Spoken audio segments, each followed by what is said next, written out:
নমস্কার বন্ধুরা, কেমন আছো? মাম্পি সঞ্জিতা ছেলে আবারও সবাইকে স্বাগত।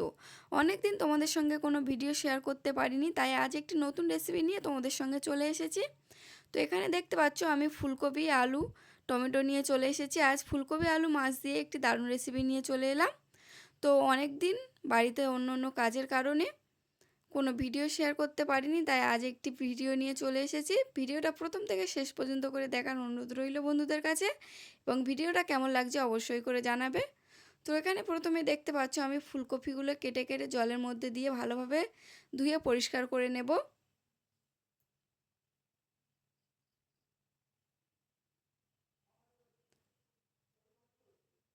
ফুলকপিগুলো কাটার সময় ভালোভাবে দেখে নেবে, ফুলকপির মধ্যে পোকা থাকে অনেক সময়।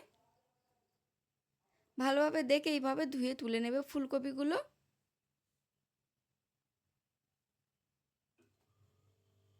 ফুলকপিগুলো কাটা হয়ে গেছে, এরপর আমি আলুগুলো কেটে নেব।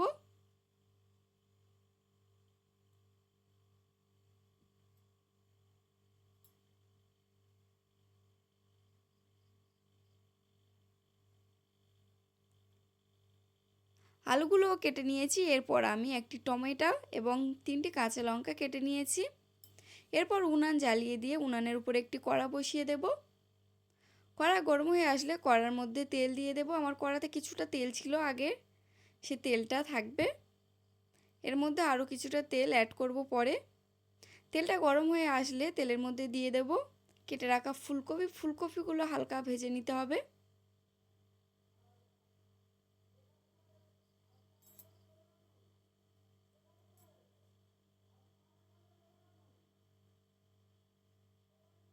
ফুলকপির মধ্যে দিয়ে দেব পরিমাণ মতো লবণ এবং পরিমাণ মতো হলুদ গুঁড়ো দিয়ে ভালোভাবে নাড়াচাড়া করে ভেজে নিতে হবে।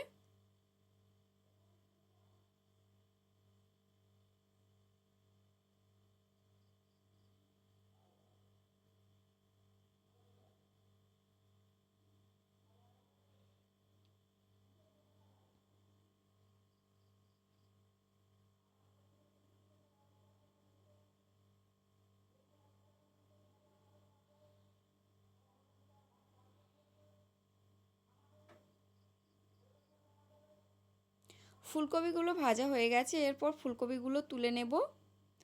নিয়েই কড়ার মধ্যে আরও কিছুটা তেল দিয়ে নেব।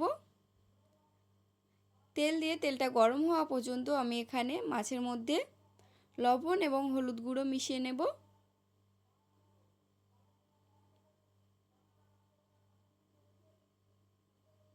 এখানে 4 পিস সিলভার কাপ মাছের দাগা নিয়ে নিয়েছি বন্ধুরা।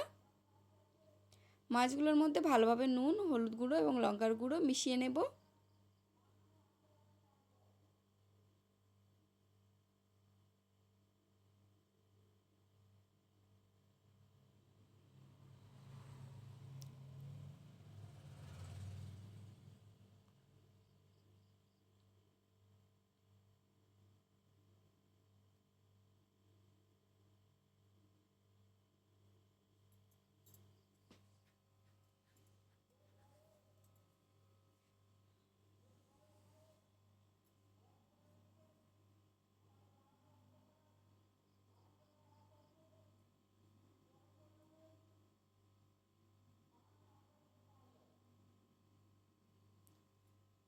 মাছগুলো মিশানো হয়ে গেছে বন্ধুরা। এরপর দেখতে পাচ্ছ আমার কড়ার তেলও গরম হয়ে এসছে। কড়ার মধ্যে একে একে মাছগুলো ছেড়ে দেব।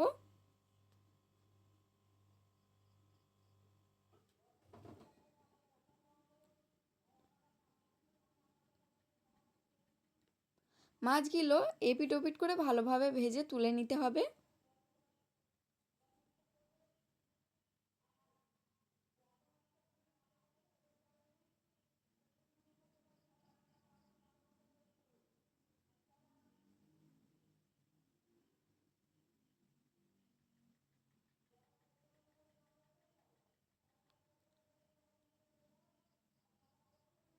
মাছগুলো ভালোভাবে ভাজা হয়ে গেছে, এরপর মাছগুলো লাবিয়ে নিয়েছি। মাছ লাবিয়ে নিয়ে ওই তেলের মধ্যে দিয়ে দেব কিছুটা পরিমাণ 5 ফোড়ন,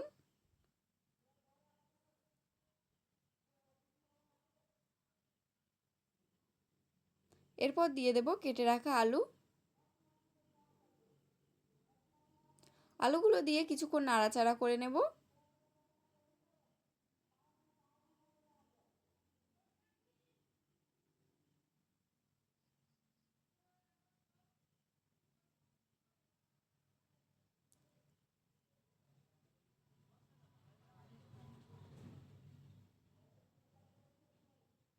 এই পর্যায়ে দিয়ে দেব কেটে রাখা কাঁচা লঙ্কা।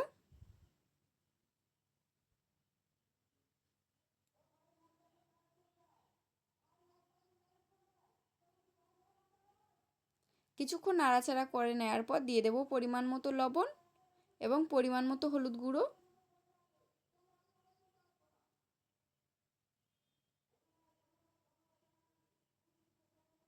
এখানে আলাদা করে আর ঝালের গুঁড়ো আমি ব্যবহার করব না। 3টে কাঁচা লঙ্কা দিয়েছি, কাঁচা লঙ্কাগুলো ভালো রাগ আছে, সেজন্য আর ঝাল দেব না। এরপর দিয়ে দেব কেটে রাখা টমেটো কুচি।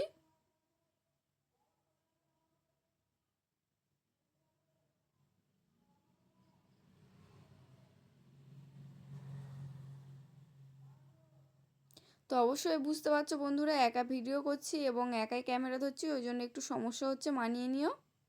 এরপর ভালোভাবে কষা হয়ে গেছে, দিয়ে দেব পরিমাণ মতো জল।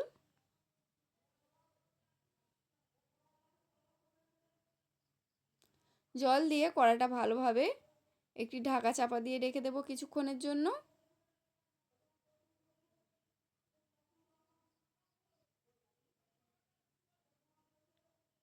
আলুটা সিদ্ধ হওয়ার পর্যন্ত আমি এদিকে শিলনোড়ায় কিছুটা জিরে বেটে নেব।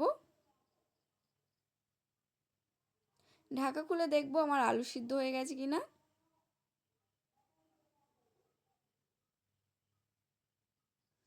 এর আগে আমি ফুলকপিটা দিয়ে দেব, কারণ ওটাও আরেকটু সিদ্ধ হওয়ার দরকার আছে।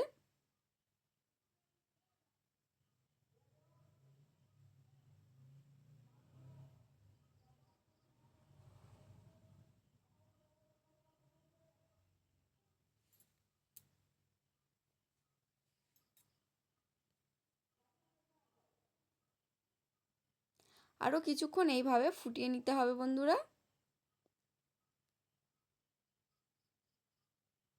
এরপর দিয়ে দেব বেটে রাখা জিরে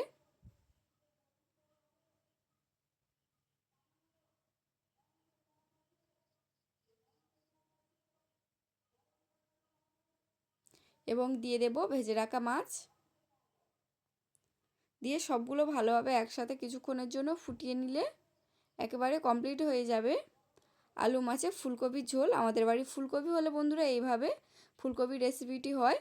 তো অবশ্যই করে রেসিপিটি কেমন লেগেছে সবাই জানাবে কমেন্ট বক্সে এসে, এবং প্রত্যেকের বাড়িতে কেমনভাবে ফুলকপির রেসিপিটি বানাও অবশ্যই করে জানাবে। যেসব বন্ধুরা এখনও পর্যন্ত আমার ভিডিওগুলো দেখছো তাদেরকে অসংখ্য অসংখ্য ধন্যবাদ, এবং আমার চ্যানেলটি সাবস্ক্রাইব করে পাশে থাকার অনুরোধ রইল সকল বন্ধুদের। ধন্যবাদ।